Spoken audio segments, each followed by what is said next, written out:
স্বাগত জানাচ্ছি আরটিভি সন্ধ্যার সংবাদে। আপনাদের সঙ্গে আছি আমি ফারজানা তানি এবং এরই সাথে রয়েছে আমি নীরা ফেরদৌস।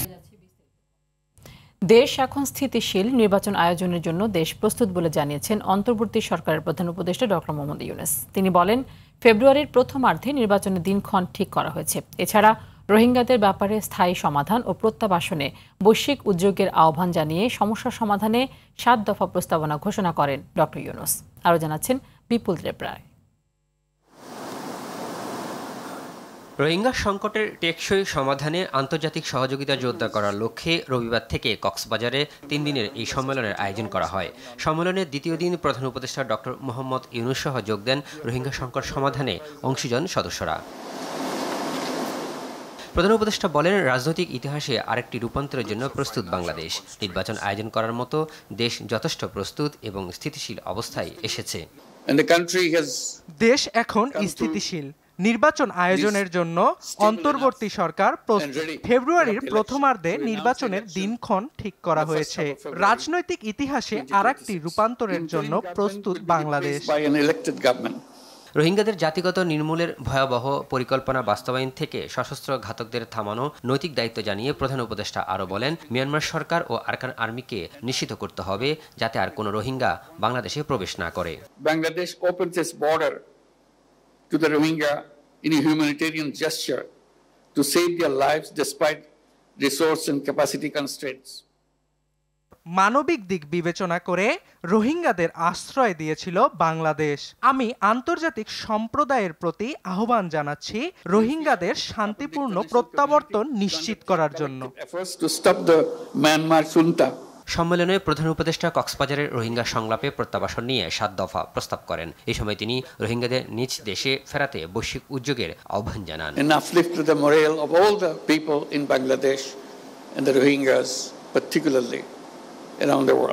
বিপুল দেবরাই, আরটিভি, ঢাকা। ভোট দেওয়ার জন্য দেশের মানুষ মুখিয়ে আছে বলে মন্তব্য করেছেন বিএনপির স্থায়ী কমিটির সদস্য ডক্টর আব্দুল মঈন খান।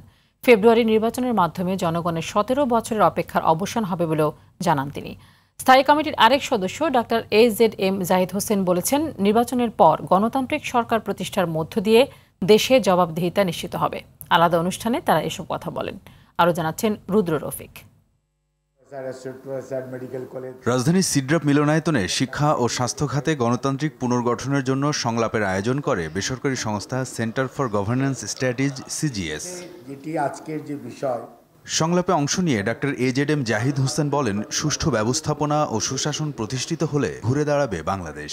যদি আমরা অর্গানাইজ করতে পারি, ভিশন থাকে, মিশন থাকে, তাহলে এবং অ্যাকাউন্টেবিলিটিটা যদি আমরা এনশিওর করতে পারি, তাহলে হেলথ এবং এডুকেশন দুটোতেই আমাদের যে পটেনশিয়ালিটি আছে বাংলাদেশের বাঙালির, সেই পটেনশিয়ালিটি কিন্তু কাজে লাগিয়ে বাংলাদেশ একটা ভালো অবস্থায় যেতে পারে বলে আমি খুবই আশাবাদী। এবং এটা অবশ্যই ইনশাআল্লাহ আগামীতে গণতান্ত্রিক সরকার ডেফিনেটলি এর আগে জাতীয়তাবাদী মুক্তিযোদ্ধা দলের প্রতিষ্ঠাবার্ষিকী উপলক্ষে শহীদ প্রেসিডেন্ট জিয়াউর রহমানের সমাধিতে শ্রদ্ধা নিবেদন শেষে মঈন খান বলেন, ফেব্রুয়ারিতে জনগণের ভোট দেওয়ার প্রত্যাশা পূরণ হবে। বাংলাদেশের মানুষ বিগত 17 বছর ভোট দিতে পারেনি। বাংলাদেশের মানুষ উন্মুখ হয়ে আছে, তারা ভোট দেবে। ইনশাআল্লাহ আগামী ফেব্রুয়ারিতে তাদের সেই ইচ্ছা পূরণ হবে। গণতন্ত্র ও অর্থনৈতিক মুক্তিকে মুক্তিযুদ্ধের মূল লক্ষ্য উল্লেখ করে মঈন খান বলেন, বিএনপি লক্ষ্য সামনে রেখে কাজ করছে। গণতন্ত্রের পথ কুসুমাস্তীর্ণ নয়। রুদ্র রফিক, আরটিভি, ঢাকা। পুলিশের লুট হওয়া অস্ত্রের খোঁজ দিলে মিলবে পুরস্কার, জানিয়েছেন স্বরাষ্ট্র উপদেষ্টা। সুষ্ঠু নির্বাচনের জন্য নির্বাচনের আগে লুট হওয়া অস্ত্র উদ্ধারের চেষ্টা করা হবে বলে জানান তিনি। সচিবালয় আইন শৃঙ্খলা সংক্রান্ত কোর কমিটির বৈঠক শেষে তিনি বলেন, রাজনৈতিক দলসহ জনগণের অংশগ্রহণে সুষ্ঠু উৎসবমুখর নির্বাচন হবে এবার। বিস্তারিত বিল্লাল হোসেনের রিপোর্টে। 5 আগস্ট ছাত্র জনতার অভ্যুত্থানে স্বৈরাচার সরকার পতনের পর বিভিন্ন থানা ফাঁড়িসহ পুলিশের নানা স্থাপনা থেকে 5,750টি আগ্নেয়াস্ত্র লুট হয়। গোলাবারুদ লুট হয় 6,51,609টি। এমন তথ্য রয়েছে স্বরাষ্ট্র মন্ত্রণালয়ে। শুরু থেকে লুট হওয়া অস্ত্র উদ্ধারে তৎপর সরকার। সচিবালয়ে আইনশৃঙ্খলা সংক্রান্ত কোর কমিটির বৈঠক শেষে স্বরাষ্ট্র উপদেষ্টা ঘোষণা দেন, লুট হওয়া আগ্নেয়াস্ত্রের সন্ধান দিলে মিলবে পুরস্কার, যারা দেবেন তাদের পরিচয় গোপন থাকবে। কারোর মাধ্যমে খবর দিলেন, ওখান থেকে পিস্তলটা যদি উদ্ধার হয় তো 50,000 টাকা পাবেন। আর শর্ট গানের ক্ষেত্রেও 50,000, চায়না রাইফেলের ক্ষেত্রে 1 লক্ষ, SMGর ক্ষেত্রে 1 লাখ, LMGর ক্ষেত্রে 5 লাখ, আর গুলি মানে প্রতিটি রাউন্ডের জন্য 500 টাকা। উপদেষ্টা বলেন, রাজনৈতিক দল জনগণের স্বতঃস্ফূর্ত অংশগ্রহণে একটি উৎসবমুখর নির্বাচন করার জন্য চেষ্টা রয়েছে স্বরাষ্ট্র মন্ত্রণালয়ের। নির্বাচনটা সুস্থ নির্ভর করে হলো জনগণ এবং পলিটিক্যাল পার্টির উপরে, এর হলো মেইন। জনগণ, আমি সবসময় বলি, জনগণ যে সময় নির্বাচনমুখী হয়ে যাবে, পলিটিক্যাল পার্টিগুলো যখন নির্বাচনমুখী হয়ে যাবে, সেই সময় এই ধরনের সমস্যাগুলি অনেক কমে যাবে। সবার সাহায্য এবং সহযোগিতায় আমরা একটা সুস্থ শান্তিপূর্ণ নির্বাচন তাড়াতাড়ি উপহার দিতে পারবো। এদিকে রাস্তা বন্ধ করে চলাচল করার অভিযোগে গাজীপুর পুলিশ কমিশনারকে শোকজ করা হয়েছে বলে জানান স্বরাষ্ট্র উপদেষ্টা। কারণ দর্শান ওইটা উনি। বিলাল হোসেন, RTV, ঢাকা। জুলাই আন্দোলনে আহত হয়ে শুধু চক্ষু বিজ্ঞান ইনস্টিটিউটে আসা হাজার খানেক রোগীর মধ্যে প্রায় 500 জনই চিরতরে চোখ হারিয়েছে বলে জানিয়েছেন ওই হাসপাতালের এক চিকিৎসক। আর এক শহীদের বাবা জানিয়েছেন, হাসপাতালে নেয়ার পথে অ্যাম্বুলেন্স আটকে পুলিশ তার গুলিবিদ্ধ সন্তানের শরীর বন্দুকের বাট দিয়ে খুঁচিয়ে খুঁচিয়ে দেখছিল সে জীবিত না মৃত। মানবতা বিরোধী অপরাধের মামলায় শেখ হাসিনার বিরুদ্ধে দেয়া জবানবন্দিতে এমন তথ্য জানান সাক্ষীরা। GM মাহমুদের রিপোর্টে থাকছে বিস্তারিত। জুলাই আগস্টের মানবতা বিরোধী অপরাধের মামলায় সাবেক প্রধানমন্ত্রী শেখ হাসিনা ও সাবেক স্বরাষ্ট্রমন্ত্রী আসাদুজ্জামান খান কামাল সহ 3 জনের বিরুদ্ধে 8ম দিনের সাক্ষ্য গ্রহণ হয় সোমবার।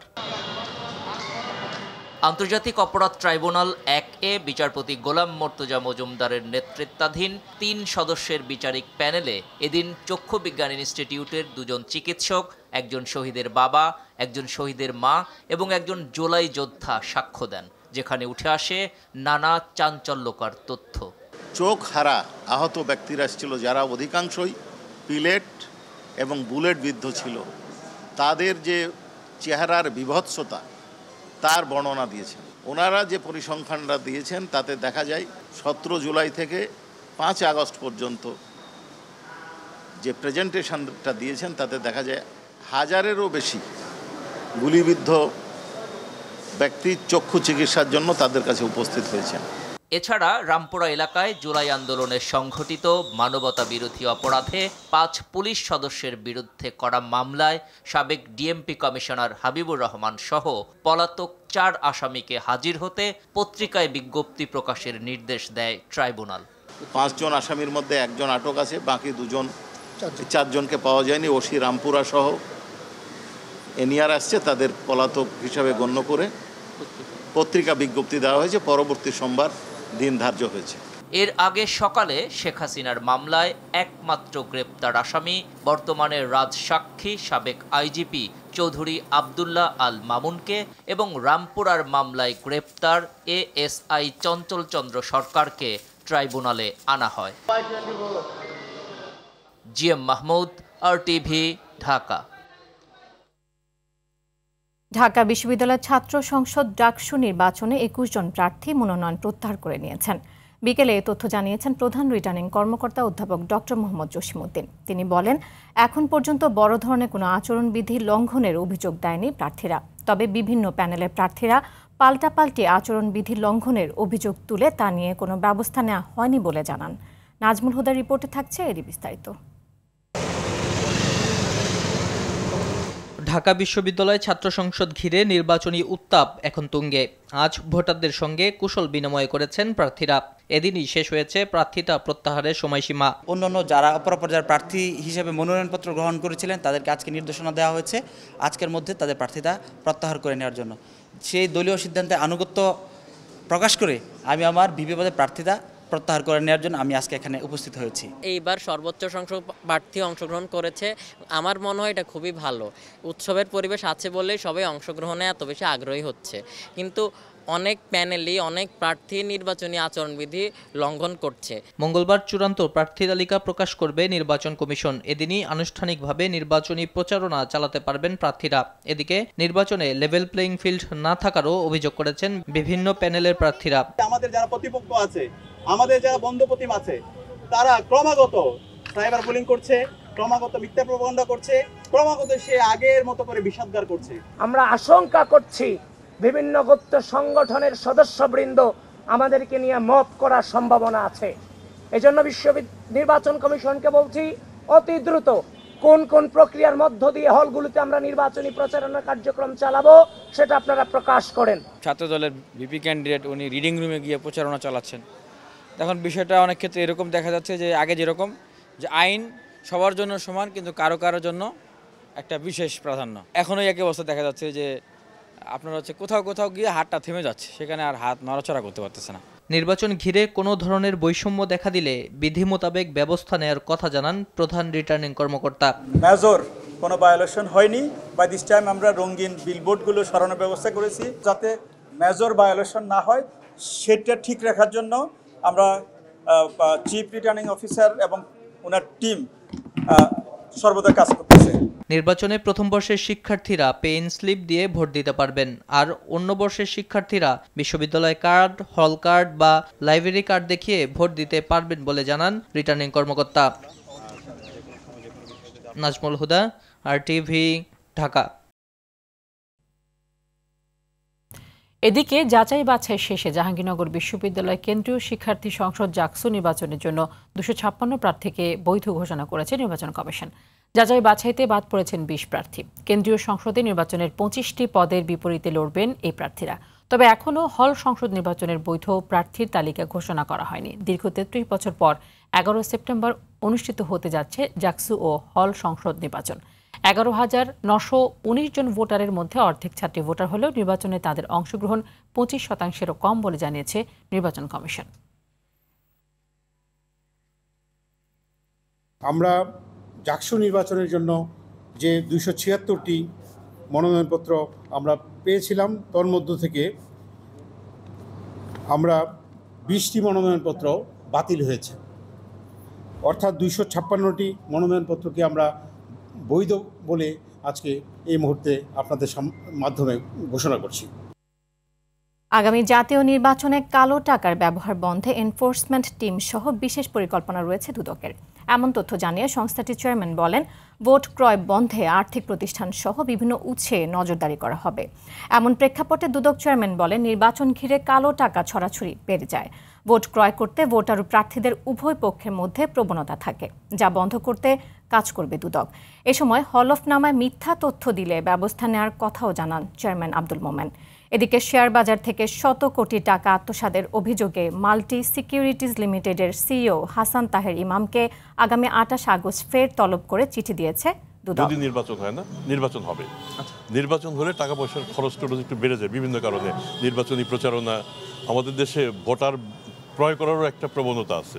ভোটার তো কিছু টাকা চাবেই, কিছু একটা বেনিফিট চাবেই। আমাদের আসলে বন্ধ করতে হবে সাপ্লাই সাইডটা। সাপ্লাই সাইডটা মানে কারা বন্ধ করবে? যারা টাকা সরবরাহ করে। তো সেক্ষেত্রে আমাদের ব্যাংকিং ইন্টেলিজেন্স আছে, আমাদেরও কিছু ভূমিকা আছে। আমরা চেষ্টা করব যতটা সম্ভব নিয়ন্ত্রণে রাখা যায়। বিমানের টিকিটের দাম নিয়ে দুর্বৃত্তায়ন বন্ধে সর্বোচ্চ চেষ্টা চলছে বলে আশ্বস্ত করেছেন বেসামরিক বিমান ও পর্যটন উপদেষ্টা শেখ বশিরউদ্দিন। টিকিটের দুর্বৃত্তায়নের মাধ্যমে হাজার কোটি টাকা আত্মসাৎ হয়েছে উল্লেখ করে তিনি বলেন, টিকিট বিক্রি নিয়ে দুর্বৃত্তায়ন দীর্ঘদিন ধরে চলছে। এখন থেকে টিকিটের গায়ে মূল্য এজেন্সি ও লাইসেন্স নাম্বার টিকিটে থাকতে হবে, না হয় লাইসেন্স বাতিল সহ আইনি ব্যবস্থা নেওয়া হবে। সচিবালয়ে সাংবাদিকদের সঙ্গে আলাপকালে এসব কথা বলেন তিনি। লাইসেন্সবিহীন সকল ট্রাভেল এজেন্সির বিরুদ্ধে মোবাইল কোর্ট পরিচালনার নির্দেশ দেওয়া হয়েছে বলেও জানিয়েছেন বেসামরিক বিমান ও পর্যটন উপদেষ্টা।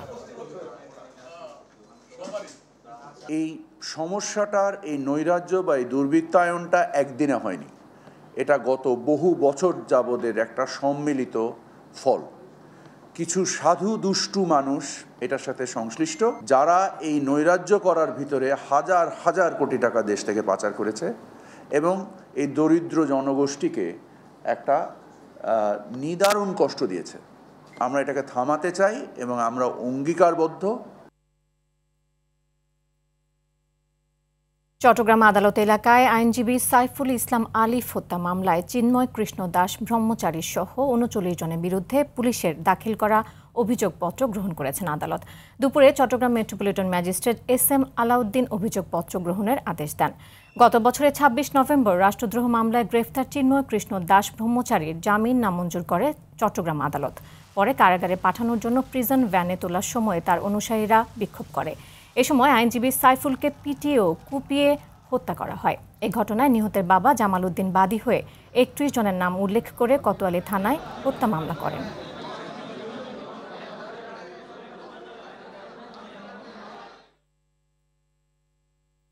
গাজীপুরে আলোচিত সাংবাদিক আসাদুজ্জামান তুহিন হত্যাকাণ্ডে জড়িত ৮ জনের বিরুদ্ধে চার্জশিট দাখিল করেছে পুলিশ।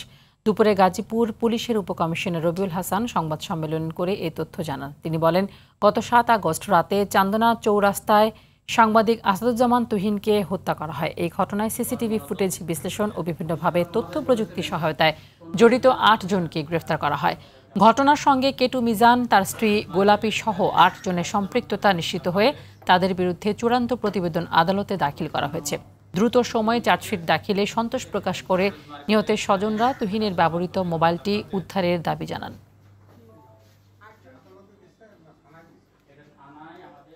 আসাদুজ্জামান তুহিন হত্যাকাণ্ডের সাথে জড়িত যে ৮ জন ছিল সবাইকে আমরা গ্রেপ্তার করেছি এবং সবার নামে চার্জশিটে তাদের সবাইকে অন্তর্ভুক্ত করা হয়েছে।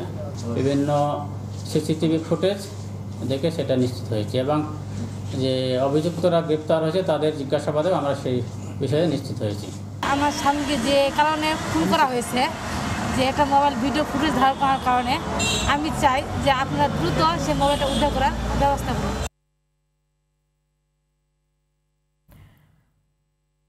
অন্তর্বর্তী সরকারের প্রথম ১০ থেকে ১১ মাস পুঁজিবাজারে রক্তক্ষরণ হয়েছে। তবে গেল ২ মাস উন্নতি হলেও বাজারে স্থায়িত্ব নিয়ে শঙ্কায় রয়েছেন বিনিয়োগকারীরা। সম্প্রতি কোম্পানিগুলোকে তালিকাভুক্ত করার বিষয়টিকে ষড়যন্ত্র বলে আখ্যায়িত করেন তারা। আরও জানাচ্ছেন তহিদুর রহমান। অন্তর্বর্তী সরকার দায়িত্ব নেওয়ার পর পুঁজিবাজারের অবস্থা বেশ নাজুক ছিল, তবে গেল ২ মাস ধরে কিছুটা গতি ফিরেছে। হয়তো গত ১.৫ মাস কিছুটা স্বস্তি। সম্প্রতি মার্জিন অ্যাকাউন্টের শেয়ার ৫ কর্মদিবসের মধ্যে বিক্রি করে দেওয়ার নিয়ম করেছে বিসেক। Bangladesh capital market investor association বলছে, জোরপূর্বক শেয়ার বিক্রি করতে বাধ্য হলে বাজারে চাপ সৃষ্টি হবে, এতে ঝুঁকি বাড়বে বলে আশঙ্কা তাদের। সিকিউরিটি এক্সচেঞ্জ কমিশন এসেছে, তাদের কর্মকাণ্ড অতীতে ১৫ বছরে চাইতে দ্রুত শেয়ার বাজারকে ধ্বংসের মুখে, ধ্বংসের দ্বার প্রান্তে নিয়ে এসেছে। বাজারে নেতিবাচক ধারা অব্যাহত থাকার জন্য সিকিউরিটি এক্সচেঞ্জ কমিশনকে দায়ী করেন তারা। একজন সাধারণ বিনিয়োগকারী যদি ট্রেড শুরু হয়, যদি তার সিকিউরিটি কমে যায়, লাল হয়ে যায়, সিকিউরিটি এক্সচেঞ্জ কমিশনের চেয়ারম্যান উনি সেটাও বুঝেন না। ওনাকে এমন একটা লোককে দায়িত্ব দেওয়া হয়েছে, আর তার পৃষ্ঠপোষক হচ্ছে সালেউদ্দিন আহমেদ, অর্থ উপদেষ্টা। রাজধানীর ক্যাপিটাল মার্কেট জার্নালিস্ট ফোরাম মিলনায়তনে আয়োজিত ব্রিফিংয়ে সংগঠনের ঊর্ধ্বতন কর্মকর্তারা উপস্থিত ছিলেন। সবচেয়ে কঠিন সময় পার করেছে বিনিয়োগকারীরা। তৌহিদুর রহমান, RTV, ঢাকা। ত্রয়োদশ জাতীয় সংসদ নির্বাচন উপলক্ষে নির্বাচনী এলাকার সীমানার বিষয়ে দাবি ও আপত্তি নিষ্পত্তি নিয়ে দ্বিতীয় দিনের মতো শুনানি করেছে নির্বাচন কমিশন। আজ সাতক্ষীরা, যশোর, বাগেরহাট, ঝালকাঠি, বরগুনা, পিরোজপুর, চট্টগ্রাম, রাঙামাটি, বান্দরবানের কয়েকটি আসনে শুনানি হয়। বাগেরহাটের বেশিরভাগ প্রতিনিধি বাগেরহাটের একটি আসন কমানোর বিরোধিতা করে শুনানিতে বক্তব্য দেন। প্রধান নির্বাচন কমিশনার AMM নাসির উদ্দিনের নেতৃত্বে শুনানিতে অংশ নেন 4 নির্বাচন কমিশনার, সচিব সহ নির্বাচন কমিশনের ঊর্ধ্বতন কর্মকর্তারা। কমিশনের সামনে দিনভর বাগেরহাট, যশোর ও বরগুনার আসন পুনর্বিন্যাসের বিপক্ষে অবস্থান নিয়ে মানববন্ধন করে ওইসব এলাকার প্রতিনিধিরা।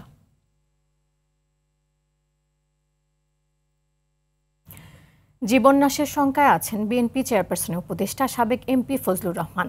সম্প্রতি দল থেকে কারণ দর্শানোর নোটিশ পাওয়া বিএনপির এই নেতা দুপুরে সাংবাদিকদের এই কথা জানান। এ সময় তিনি অভিযোগ করেন, মব সৃষ্টি করে বাসায় গিয়ে তাকে হত্যার চেষ্টা করা হচ্ছে, যা মোটেও ঠিক নয়। এক্ষেত্রে বিদেশ থেকে স্বাধীনতা বিরোধী ইউটিউবাররা উস্কানি দিচ্ছে বলেও উল্লেখ করেন তিনি।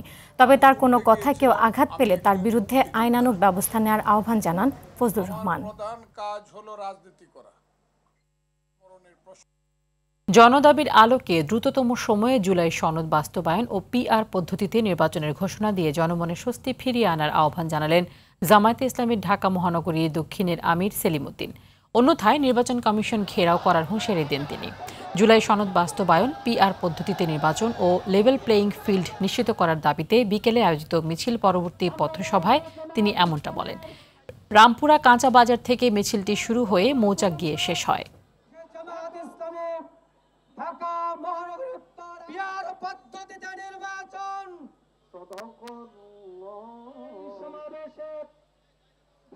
ঐক্যমত কমিশনে যেগুলো ঐক্য হয়েছে সেগুলোকে আইনি ভিত্তি দিয়ে এবং পিআর পদ্ধতি চালু করে বাংলাদেশের জনগণের মনে স্বস্তি ফিরিয়ে আনুন।